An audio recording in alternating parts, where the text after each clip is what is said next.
And I think it's just about trying to like look at the world in a different way. And I love this Layla Olgren story about mobile phones. Would you like to give a quick summary about that? Because I just thought that was fantastic. Yeah, Lila Ogren is a fantastic change maker. And what I love about her is that her impact is being felt by us today, even though you probably don't know her name.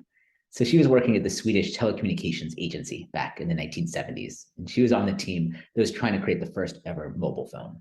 At this point, they were trying to do a phone in a car, so like an auto phone.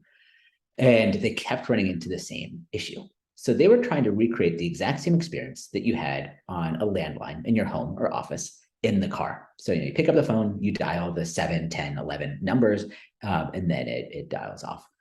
But they kept running into issues when they did it in the car because they would be sending the numbers off to the towers and you would hit shadows or trees or tunnels and the connection would keep getting dropped.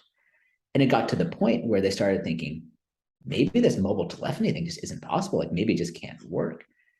But fortunately for us, Lila Ogren saw things a little bit differently. By the way, the only woman on an otherwise all male team Wow. saw things a little bit differently.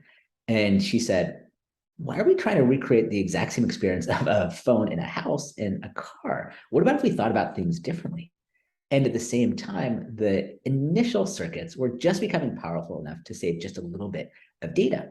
And so what you said is, okay, instead of trying to dial the numbers as we go, which is when you run into tunnels and dropped calls, instead, let's just store up the numbers. So I dial the 8 numbers, the 10 numbers, they store it on a chip. And then once I've got the full number, boom, then we send it off to the radio tower. And that meant it just took a split second and the call could actually be completed.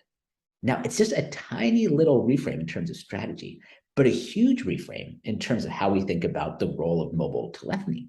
She was willing to see things differently and dial up her curiosity and not just say, well, just because this is the one way we've always thought about phones, no, maybe there's a different way, a better way for mobile phones. And that's made all the difference.